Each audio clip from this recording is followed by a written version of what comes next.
Dice así la palabra de Dios. Santiago capítulo 4 versículos 1 al 3. ¿De dónde vienen las guerras y los pleitos entre vosotros? ¿No es de vuestras pasiones, las cuales combaten en vuestros miembros? Codiciáis y no tenéis, matáis y ardéis de envidia y no podéis alcanzar. Combatís y lucháis, pero no tenéis lo que deseáis, porque no pedís. Pedís y no recibís, porque pedís mal, para gastar en vuestros deleites. Cuando hablamos del evento más devastador del siglo XX, el de más impacto y de más trascendencia en la historia y cuyas repercusiones hasta el día de hoy continúan, hasta el día de hoy influyen, estamos hablando claramente de la Segunda Guerra Mundial. Este evento que se suscitó fue tan brutal, tan devastador, que se estima que aproximadamente entre 70 y 85 millones de personas murieron en este conflicto bélico, el cual sin duda marcó un precedente y, como les señalaba, esas consecuencias trascienden hasta el día de hoy. Aún hay gente que está viva, que siendo muy pequeños, con vagos recuerdos aún, recuerdan esa época de la Segunda Guerra Mundial. Algunos estudiosos han hecho análisis de cuáles fueron las causas que provocaron este terrible conflicto bélico. Y solamente de esas conclusiones me gustaría, a modo introductorio, compartir solamente dos razones por las cuales algunos creen o consideran que se dio a luz la Segunda Guerra Mundial. En primer lugar, el Tratado de Versalles y las consecuencias de la Primera Guerra Mundial. El Tratado de Versalles fue firmado en el año 1919, cuando terminó la Primera Guerra Mundial, y este tratado impuso serias y severas multas y le impuso duras condiciones a la Alemania de Europa. La responsabilizó a esta nación de ser la mayor causal de este conflicto y le exigieron reparaciones económicas. Y estas condiciones generaron un serio resentimiento en la nación alemana. Por tanto, luego de esta Primera Guerra Mundial, los alemanes quedaron bien tristes porque se les cargó a ellos básicamente la responsabilidad de todo lo acontecido en aquel conflicto bélico. Eso generó que hubiese en Alemania un descontento nacional, algo que llegó a los estratos más bajos y más altos de la sociedad alemana, y lo que de alguna manera fue lo que preparó el ambiente propicio para que un líder de un partido reciente asomara y fuese de alguna manera un candidato sólido a mostrar lo que sería la nueva etapa de esta Alemania renacida, por así decirlo. Ese personaje era Adolf Hitler, y esa nación o ese partido político era los nazis. Y nosotros ya conocemos básicamente qué fue lo que sucedió a partir de eso. O sea, el hecho de que a los alemanes se les haya impuesto severas cláusulas, condiciones y castigos económicos generó que de alguna manera ellos se resintieran por esta situación. Ahora, cuando Hitler llegó al poder, él no solo tenía esta noción de volver a poner a Alemania en un lugar importante dentro de la esfera europea, sino que también bajo el liderazgo de él se buscó expandir el territorio, algo que no sucedía hace mucho tiempo. Y fue así que Hitler impuso una política expansionista que desafió abiertamente al orden establecido en el continente europeo. En el año 1938, Alemania anexó a Austria y posteriormente a la región del sudeste de Checoslovaquia, extendiendo su territorio. Ahora hubo algunos países que se juntaron, tuvieron reuniones para ver qué iban a hacer con esta nueva Alemania y con este afán expansionista. Finalmente bajaron los humos, no quisieron hacer nada, mientras que la Alemania de Hitler continuó tomando fuerza. Y es ahí donde vemos este personaje, Hitler, que venía en un contexto en el cual los alemanes necesitaban un liderazgo distinto, pero aparece este personaje que conocemos, tenía una política bastante dura frente a algunas razas, particularmente la raza judía y los gitanos. Las conclusiones que se han llegado los historiadores en cuanto a por qué Hitler de alguna manera despreciaba estas culturas o estas razas, era porque él consideraba a la raza aria como la más pura y la más importante y como superior a otras razas, y veía a los judíos y a los gitanos como elementos supuestamente amenazantes de la pureza racial y que debilitaban a la sociedad alemana. De hecho, Hitler culpó mucho a los judíos por la Primera Guerra Mundial, las consecuencias de esta debidas a que los judíos tenían el poder, el monopolio de los bancos, y de alguna manera castigaron a los alemanes. Bueno, cuento todo esto a modo introductorio porque de alguna forma este conflicto bélico es el que ha marcado mayor precedente mundialmente en el último tiempo. Sin duda hubo otras guerras, ¿cierto? Las guerras internas en Irak, en el Golfo Pérsico en aquellos años 90, para los que son lolosaurios. Y la verdad es que han habido otros conflictos bélicos, pero este ha sido el más grande. Y ¿saben qué, hermanos míos? Así como en esta situación que les acabo de contar, podemos llegar a preguntarnos, ¿qué es lo que causa las guerras? Y Santiago se hace esta pregunta retórica. Él está haciendo un llamado a todos los que escuchan sus palabras a que se pregunten qué es lo que realmente está pasando dentro de sus corazones, qué es lo que realmente genera en ellos una actitud conflictiva con sus pares, una actitud bélica, beligerante con respecto a las demás personas. Y aquí es interesante esto, porque una de las preguntas que la gente que es escéptica, la gente que no cree en Dios, más se hace internamente es: ¿por qué si Dios existe hay guerra? ¿Escuchaba eso usted? También empiezan porque hay hambre, porque hay enfermedades, pero una de esas cosas es: ¿por qué si Dios existe hay guerra en el mundo? Bueno, hoy mediante este sermón vamos a estar invitados a responder esta pregunta de acuerdo a la palabra de Dios. El título del sermón de esta tarde es: no eres tú, soy yo. Así se llama este sermón. Y de acuerdo a estos pasajes vamos a responder dos cosas, o vamos a hablar de dos cosas puntualmente.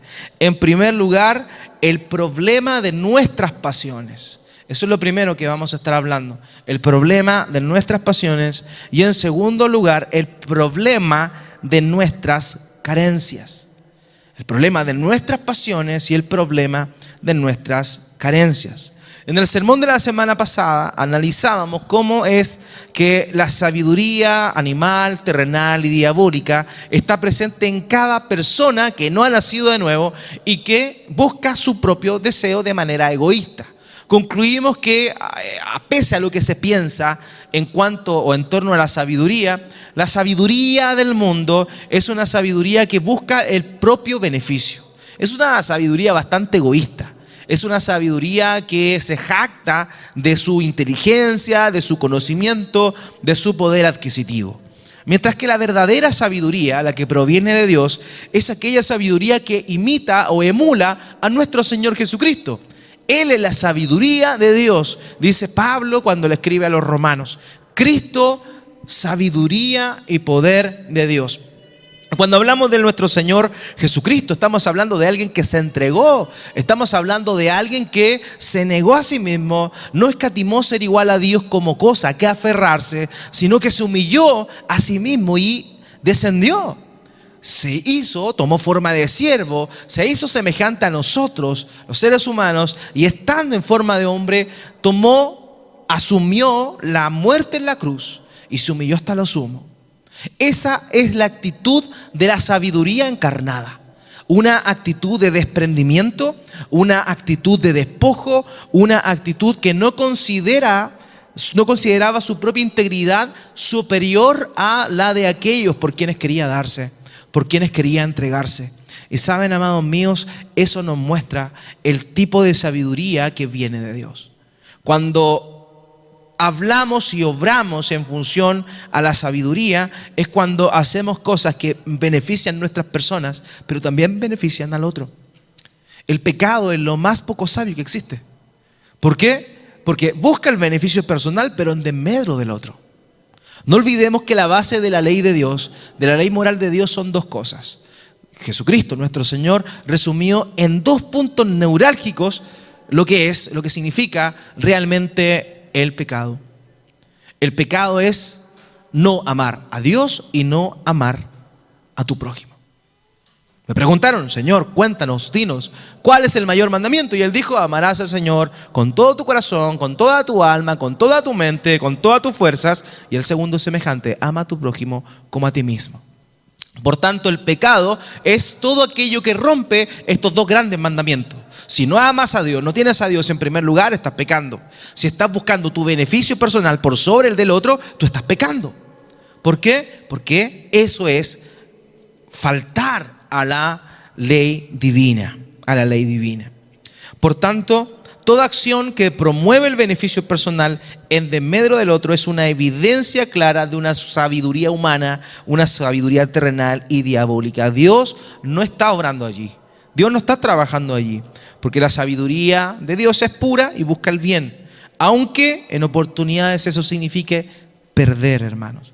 Ahora, por eso Santiago comienza a hacernos unas preguntas importantes. Él está hablando a algunas personas en su contexto, pero hoy, por extensión, este mensaje es para nosotros. Dios nos está hablando a nosotros. Y comienza haciendo esta pregunta retórica: ¿de dónde vienen los conflictos y las guerras? Hermano, en primer lugar, nosotros podríamos pensar, cuando hablamos de esto, que las causas externas son las primeras que generan de alguna forma un conflicto, ¿cierto?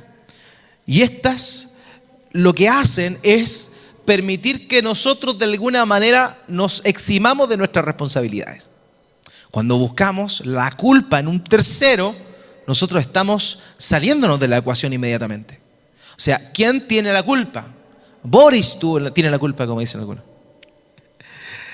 Intentamos de alguna manera nosotros culpar a otras personas. Si no, recordemos simplemente el jardín del Edén, el contexto: Adán, Eva acababan de pecar, ¿cierto? Dios le dice: ¿qué pasó? Y Adán, ¿qué dice? La mujer que me diste me dio del fruto del árbol del conocimiento del bien y el mal y yo comí. O sea, lo primero no fue decir: Dios, yo fallé. Dios, yo comí del fruto que no debería haber comido. No, esa no fue su reacción natural. Su reacción natural fue culpar a Eva. Y desde ahí, que el ser humano comenzó a culpar a otros de sus propios errores. Empezamos a buscar causas, empezamos a buscar situaciones, contextos que de alguna manera nos ayudan a quitar algo que se llama culpa. ¿De dónde vienen las guerras? ¿De dónde vienen los conflictos? Hermano, hermana, en realidad lo primero que tenemos que saber y reconocer es que nosotros tenemos un papel importante en todo conflicto. En todo conflicto, en cualquier situación que se dé, siempre tenemos que mirar primero nuestra responsabilidad. Santiago nos lleva a ver dentro nuestro, a mirar nuestro corazón y ver el papel que desempeñan nuestros deseos, nuestra envidia y los motivos que tenemos en nuestro corazón para realmente ver si podemos culpar a otros de lo que nosotros verdaderamente somos responsables. Queridos, hermanos, hermanas, ¿realmente tú crees que el problema es tu jefe? ¿Realmente piensas eso?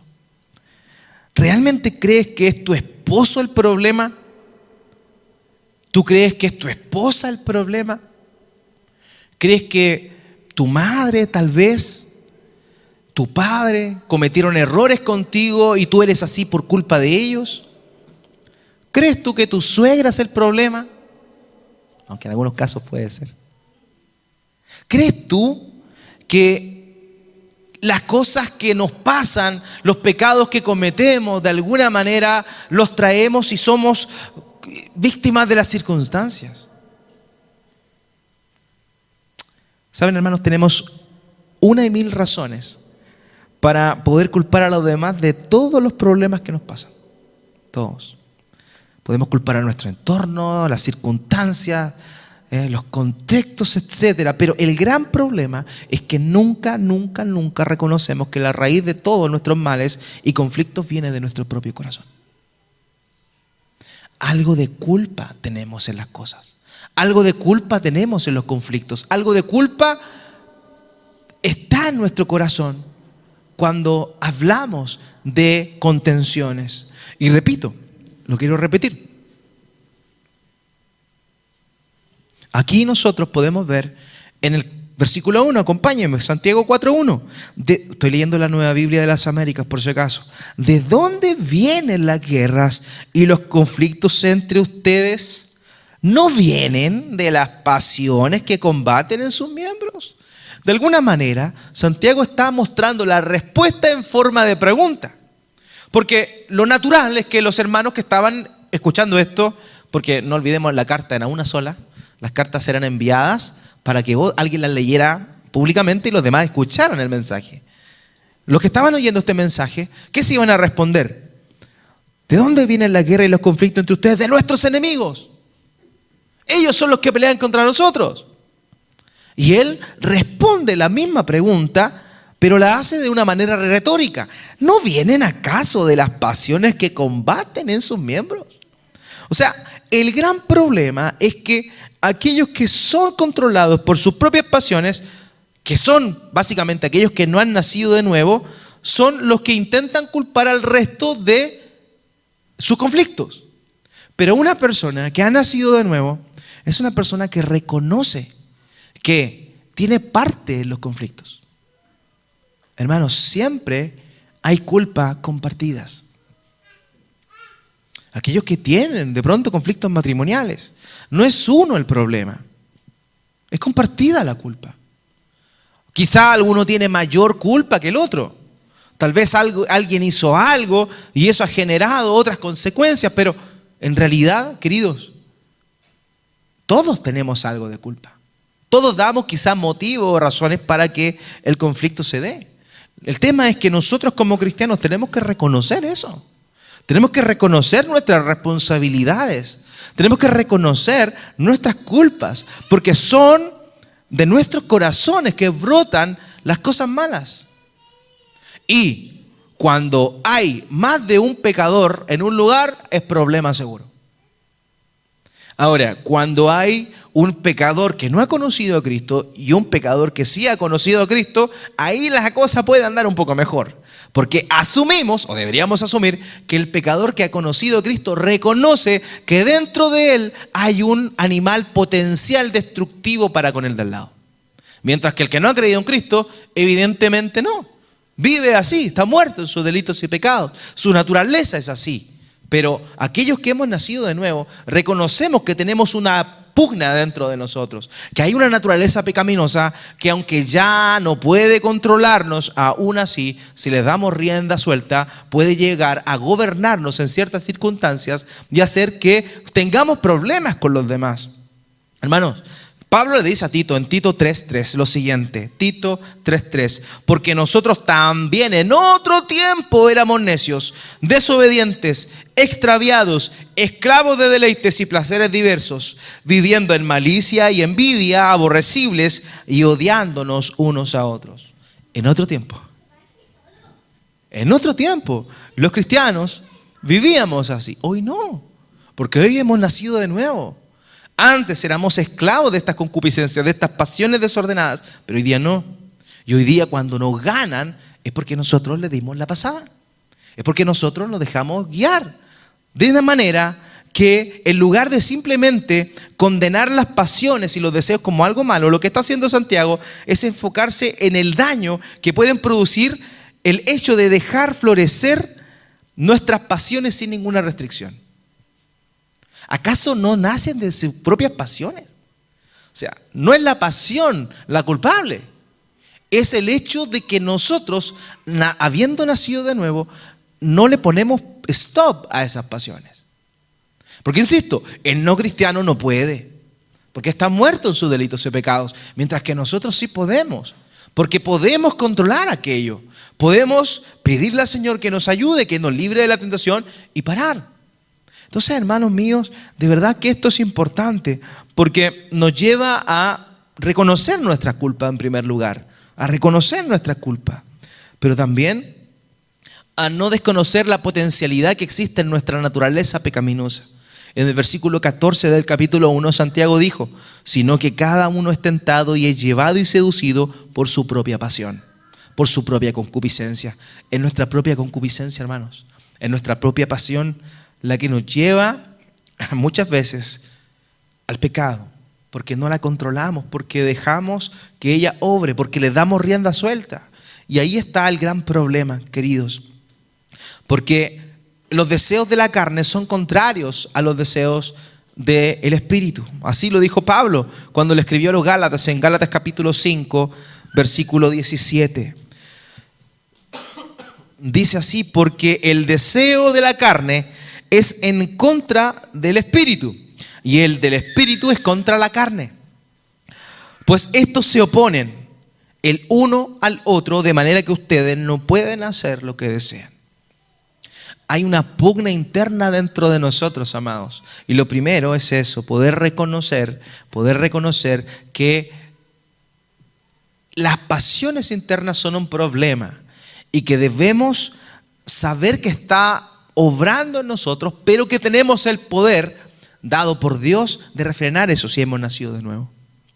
Fíjese que Confucio, un filósofo y pensador chino que vivió aproximadamente entre el año 1551 y el 479 antes de Cristo, dijo esto: el hombre sabio no busca culpar a los demás, busca la causa dentro de sí mismo. Y es ahí, hermanos, donde está este primer elemento que Santiago nos está invitando a considerar. Siempre veamos nuestro corazón. Siempre veamos si hay algo de culpa en nosotros, primeramente, para luego analizar si hay algo en otras personas. Porque, queridos, siempre tenemos esta idea constante de culpar a las otras personas y no reconocer nuestra propia responsabilidad.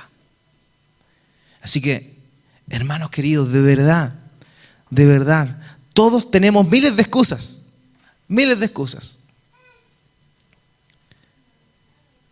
Es poca la gente que cuando va a exceso de velocidad en la carretera o en algún lugar y lo pistolean los carabineros.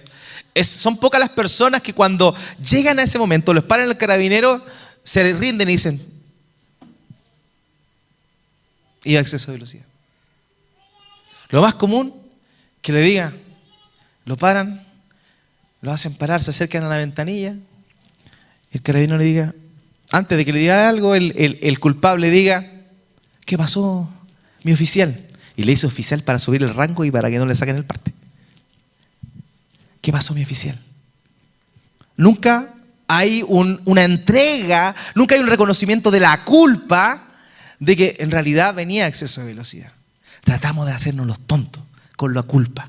Tratamos de transmitir la culpa a otras cosas. No, es que iba atrasado, es que no vi, no, es que este auto es nuevo, entonces no sentí la velocidad y me pasé, perdón.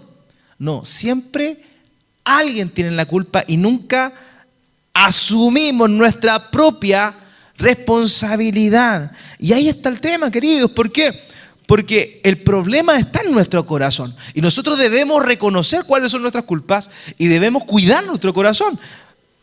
Salomón escribe en Proverbios 4:23, con toda diligencia guarda tu corazón, porque de él brotan los manantiales de la vida. Hermanos míos, el problema está en nuestro corazón, que no reconocemos cuál es nuestra responsabilidad. Así que reconozcamos que hay pasiones dentro de nosotros, pasiones que nos gobiernan, pasiones que nos llevan a pensar de alguna manera u otra en algunas cosas que hacemos. Pero aparte de eso, tenemos que reconocer cuáles son nuestras culpas. Así que, insisto, el problema no es la pasión en sí misma, sino que mora en nosotros y que actuemos en base a lo que nuestros deseos quieren hacer. Por eso, aunque es tentador culpar a otros de nuestro conflicto únicamente, debemos jugar un papel importante dándonos cuenta que son nuestras pasiones y deseos los que nos llevan y nos arrastran a ese lugar. Porque nuestros deseos desenfrenados nos pueden llevar a conflictos grandes, a la envidia, a la violencia, como dice el propio Santiago. Así que cuando permitimos que nuestras pasiones se conviertan en ídolos, empezamos a perder de vista a Dios, empezamos a perder de vista su voluntad en nuestras vidas y culpando a los demás damos rienda suelta a lo que son nuestros propios deseos. Calvino, el reformador de Ginebra, dijo: nuestro corazón es una fábrica de ídolos. Cada uno de nosotros desde su madre es experto en inventar ídolos. Y los ídolos son excusa. Muchas veces el no sentirnos responsables es un ídolo. El culpar a otro es un ídolo. El pensar que nosotros no nos equivocamos es un ídolo de nuestro corazón. Queremos vernos como siempre bien. La guerra que libran nuestros deseos y pasiones salpican muchas veces a nuestras relaciones con los demás. Y es ahí donde generan estos conflictos. Y Santiago arroja una luz sobre estos deseos que no son saludables y que nos buscan edificar. Por eso, hermanos míos, lo primero que tenemos que hacer es reconocer nuestra culpa, reconocer la potencialidad de nuestras pasiones. Y que si damos rienda suelta a nuestros deseos, evidentemente van a haber problemas, van a haber rencillas, van a haber discusiones. Así que cuando enfrentemos las tentaciones, la pregunta del millón es: ¿cómo vamos a responder a esta situación teniendo en cuenta que somos libres del pecado y que cuando caemos es porque voluntariamente nos esclavizamos a él? Y ahí está el punto, hermanos, queridos, debemos reconocer cuáles son nuestras responsabilidades. La respuesta de Adán debió haber sido: comí del fruto y pequé. Pero primero, la mujer que me diste. Yo me imagino muchas veces el pecado de David, ¿cierto? Todos conocemos el pecado de David. ¿Y saben qué es lo chistoso? Que él creía que nadie iba a saber. Pero hoy en día, 2000 años después de que el Señor Jesucristo murió, resucitó, que se le llama a él el Hijo de David, al Señor Jesucristo le llamaron el Hijo de David, el descendiente, el Mesías. Es interesante que lo que David pensaba que nunca nadie iba a saber, lo sabe todo el mundo. Su famoso pecado con Betsabé. David podría haber dicho, quizá, yo me pongo en el caso de él, en los zapatos, en las sandalias de él. Y pienso que tal vez podría haber dicho: no es mi culpa haber caído con la vecina porque ella se estaba exhibiendo ahí arriba del techo. No es mi culpa no haber salido, haberme levantado tarde porque estaba cansado. Él podría haberse excusado un montón. De hecho, no lo hace. Después cayó su pecado, lo guardó, pero cuando fue expuesto por el profeta Natán, evidentemente se derramó delante de Dios y expuso todo su culpabilidad. Y reconoció su culpabilidad. Porque ahí está el punto, hermanos. Lo primero que tenemos que hacer es reconocer que dentro de nuestro corazón hay una tendencia a la maldad, aunque hemos sido nacidos de nuevo por gracia. Pero debemos reconocer que muchas veces brotan de nuestro corazón cosas que no controlamos y que nos gobiernan. Y esas cosas que nos gobiernan son aquellas que nos hacen pecar, y nosotros debemos ser lo suficientemente honestos para reconocer que esto es así. En una oportunidad, una profesora le preguntó a Juanito: Juanito, si estás junto a tu hermano y tienes 10 galletas y te comes 8, ¿qué te da? Juanito le respondió: 2, profesora, solo quedan 2. Y la profesora le dijo: culpa debería darte vos, Juanito, si estabas al lado de tu hermano y te las comiste todas. ¿Por qué? Porque no reconocemos nuestra culpa. No reconocemos nuestra culpa. Así, de la misma manera, deberíamos estar conscientes de nuestra culpa y no exteriorizar nuestra responsabilidad a quienes nos rodean. ¿Por qué? Porque eso es lo primero. Analicemos nuestra culpa. Quizá en una situación determinada, en un problema determinado, tal vez tú sientes que no eres culpable, pero te hago una invitación a que analices tu corazón primero. Que analices en qué manera has contribuido a eso. Y puede ser que tu culpa sea mínima, sea ínfima, pero el hecho de reconocerla te ayuda a crecer, te ayuda a acercarte más al Señor Jesús. Lo segundo, el problema de nuestras carencias. Acompáñenme por favor al versículo 2. Santiago 4:2 dice: ustedes codician y no tienen, Por eso cometen homicidio. Son envidiosos y no pueden obtener. Por eso combaten y hacen guerra. No tienen porque no piden, termina diciendo el versículo 2. Ahora, ya habiendo identificado el problema de nuestro corazón, podemos notar objetivamente que nuestra naturaleza pecaminosa es capaz de hacer cualquier cosa con tal de suplir aquello que considera que nos falta. Y ahí está el punto, Si hay algo que no tenemos y que deseamos, nuestra naturaleza carnal se esfuerza por conseguirlo. Y obviamente no lo hace de una manera santa, lo hace de una manera pecaminosa. O sea, ¿saben que hay un principio fundamental en todo esto que se llama, este principio fundamental de la economía tiene que ver con las necesidades? Hubo un hombre llamado Abraham Maslow y él decía que las necesidades son infinitas, múltiples en sus formas y jerarquizables. O sea, las necesidades están a la orden del día. Toda la gente necesita algo. Ahora hay cosas que son necesidades vitales y cosas que no son necesidades vitales. Pero todos tienen de alguna manera, hay una pirámide de las necesidades que creó este hombre para más o menos graficar que el ser humano tiene una constante e infinita necesidad. Todos necesitamos cosas. ¿Quién siente que no necesita algo? Por favor, que levante la mano para sacarme una selfie con él y publicarla en Instagram. Porque todos consideramos que tenemos necesidades.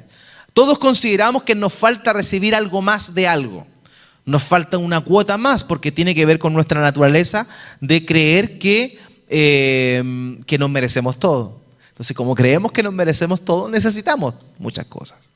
Entonces, no basta con tener una casa o tener una pieza, una cama donde dormir, cosas donde dejar, sino que, pero no me gusta la casa como está, necesito una remodelación. Y remodelamos. Después de los años, ¿sabes qué? No me gusta el color, cambiamos el color. Porque siempre nuestra naturaleza pecaminosa nos lleva a nosotros a esta necesidad que nunca puede ser suplida. Y cosas que son buenas, que insisto, no tiene malo cambiar, ampliar, remodelar, no tiene nada de malo. A lo que estoy apuntando es que nunca nos cansamos de desear, nunca nos cansamos de intentar satisfacer nuestras necesidades. Porque es interesante esto, porque somos en ese sentido como una fosa sin fondo. Es como un precipicio, nuestra necesidad es como un precipicio sin fin. Siempre necesitamos algo. Cuando suplimos una necesidad, necesitamos otra cosa. Y es ahí justamente en esta sensación de carencias donde nuestra naturaleza pecaminosa apunta. Y donde intenta arrinconarnos. ¿Para qué? Para que suplamos esa necesidad por medio del pecado. Por medio del pecado. Entonces, estoy casado o casada, que siempre le echamos la culpa al pobre hombre, pero también puede darse en el caso contrario. Estamos cansados en nuestra relación matrimonial. Tal vez la mujer no siente tanto afecto de parte de su esposo, siente que no la ama tanto, pero de pronto conoce un personal trainer en el gimnasio y el personal trainer la saluda y le sonríe. Entonces la hermana cristiana comienza a pensar y dice, mi esposo cuando se levanta no me saluda y no me sonríe. Entonces el bichito de la pasión interna comienza a decir, qué guapo el personal trainer. Después va al gimnasio, se topa de frente con el personal trainer y le dice, hola, buenos días, y le sonríe. Tenía razón, no era solo mi apreciación. Y la carne empieza a susurrarle al oído. Mira, él te escucha.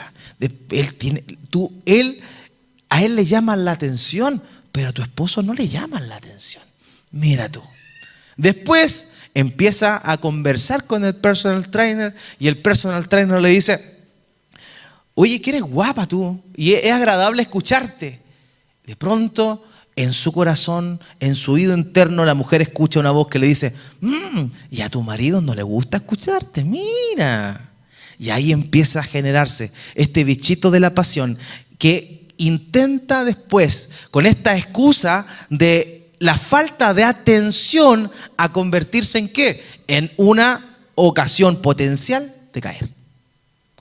¿Por qué? Porque había una necesidad no satisfecha.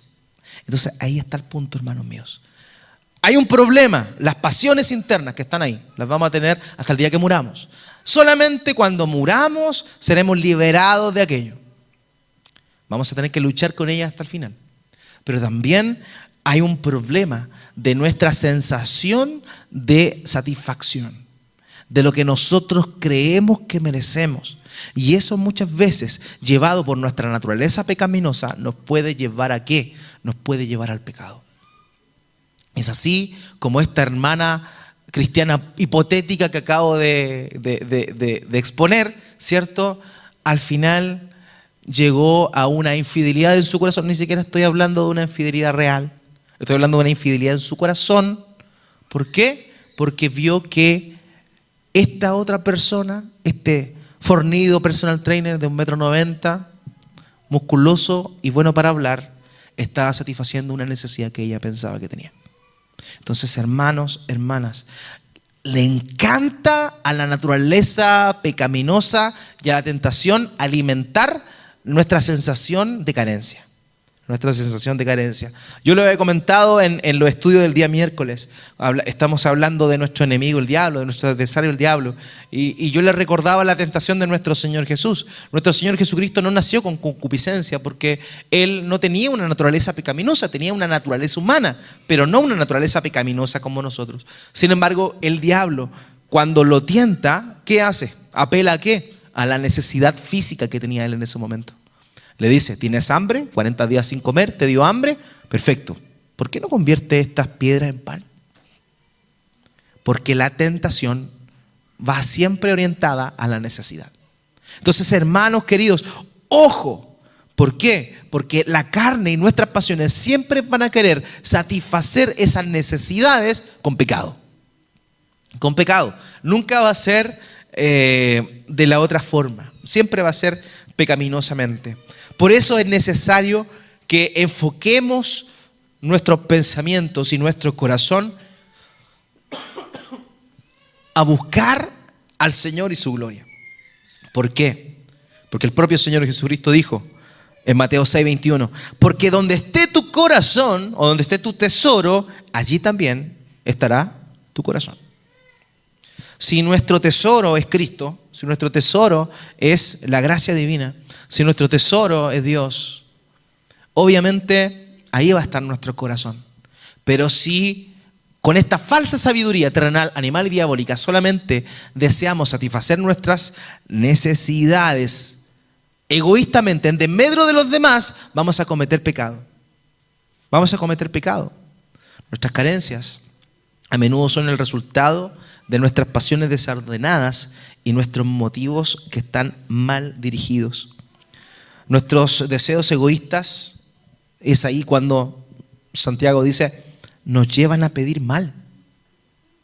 Nos llevan a pedir mal. Nos llevan a pedir para nuestros propios deleites. Nos llevan, en vez de buscar a Dios y su reino, nos lleva a satisfacer nuestros propios deseos. Y cuando somos esclavos de nuestros deseos, no podemos vivir en la plenitud y la libertad que Dios quiere para nosotros, hermano. Ahí en ese momento nos convertimos en esclavos de nuestras pasiones. Entonces, ¿de dónde viene el problema? ¿Dónde está el quid del asunto? Está en nuestro corazón. Y pese a que hemos sido salvados, pese a que Dios nos ha redimido, somos nueva criatura. Amén. Nacimos de nuevo, ¿no? De modo que si alguno está en Cristo, nueva criatura es. Las cosas viejas pasaron, todas son hechas nuevas. Somos nueva criatura.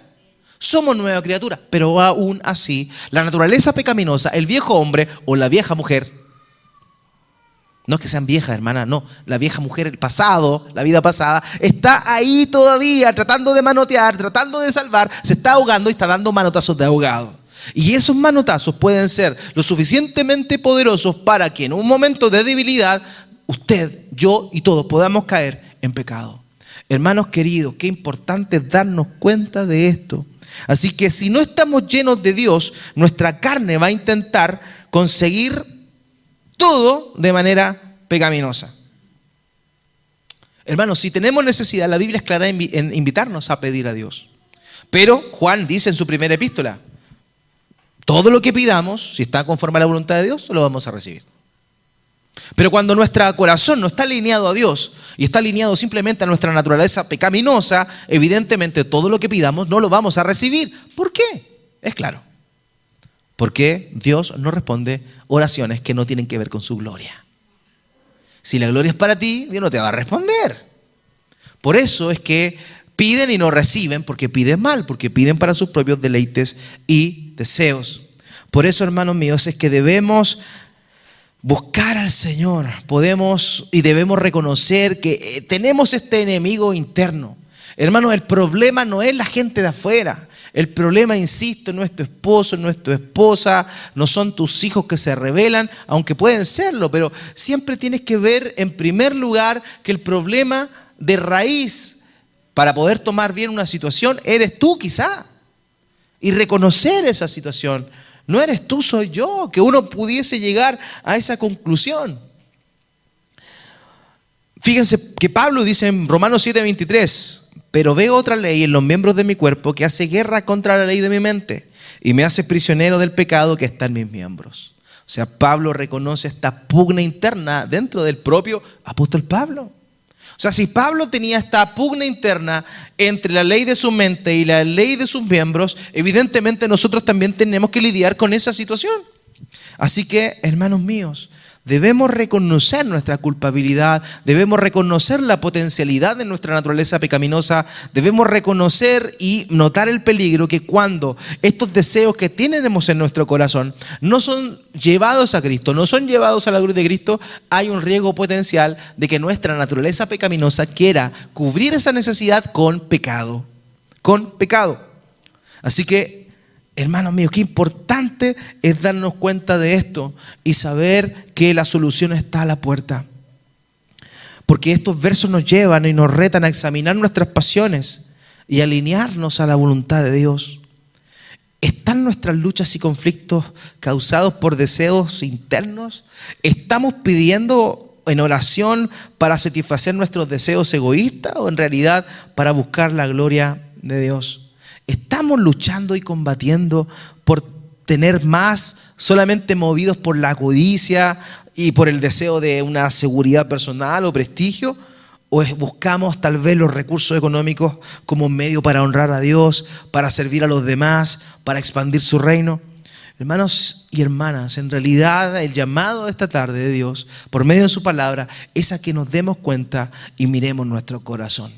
Es a que podamos pedir en oración, no para satisfacer nuestros deseos egoístas, sino para que Cristo crezca y nosotros menguemos.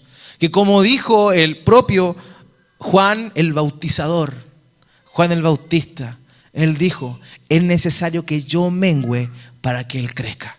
Que lo mismo suceda en nuestras vidas.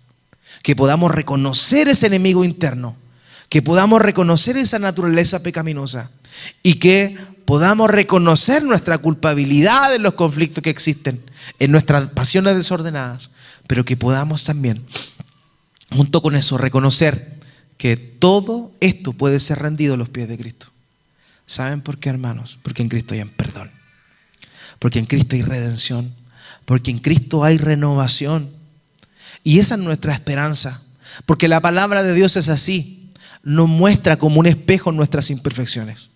Nos dicen, ¿sabes qué? Tú crees que estás bien, pero no estás bien del todo. Y un cristiano verdadero se diferencia de un falso cristiano o de una persona que no cree en una cuestión importante.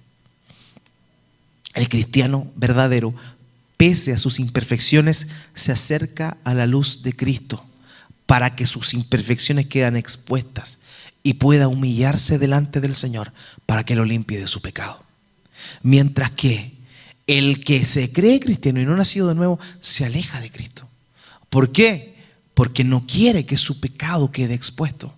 No quiere que las manchas de su corazón queden en evidencia. Por eso, hermano, hermana, si tú has nacido de nuevo, la invitación es esa. Todos pecamos, todos fallamos, todos hemos dado rienda suelta en algún momento a nuestras pasiones. Hemos pecado, hemos obrado con la naturaleza del mundo, con la sabiduría del mundo. Pero ahí está nuestro Señor, nuestro Salvador, que murió por ese pecado, que pagó la culpa de ese pecado y que te invita a acercarte a Él, que te invita y me invita a que podamos acudir a Él, a que podamos recibir su gracia, sentir su gracia y sentir realmente que Él está a nuestro alrededor, que nos protege y que nos levantará de esa situación. Porque si tú y yo hemos caído, abogado tenemos para con el Padre, Jesucristo el justo. Pero lo primero, hermanos míos, es reconocer nuestra culpa, la potencialidad de nuestra carne e ir corriendo a la cruz del Cristo. Ir corriendo a aquella montaña, aquel monte triste de hace 2000 años atrás. Ese lugar llamado Gólgota o la calavera, donde Cristo Jesús, nuestro Señor, murió derramando su sangre hasta la última gota para perdonar tu pecado y el mío. Hermanos, la invitación es mirar a la cruz, es moldear nuestra mente conforme a la palabra de Dios y mirar a la cruz. Porque ahí está nuestra redención, porque ahí está nuestra perfección, no en la personal, no en lo que nosotros creemos que podemos llegar a hacer o cómo nosotros creemos que podemos llegar a comportarnos, sino que en realidad que podamos descansar en su gracia, que podamos descansar en su amor, que podamos descansar en ese Cristo Redentor. Hermanos, esa es la invitación de Dios. Reconozcamos nuestro pecado, no minimicemos nuestro pecado, reconozcamos nuestra culpa. De ahí brotan los errores, de ahí brotan las contiendas, de ahí brotan nuestros males. Y vayamos a la cruz donde murió nuestro Señor Jesús para librarnos de nuestros pecados. Oremos a nuestro Padre.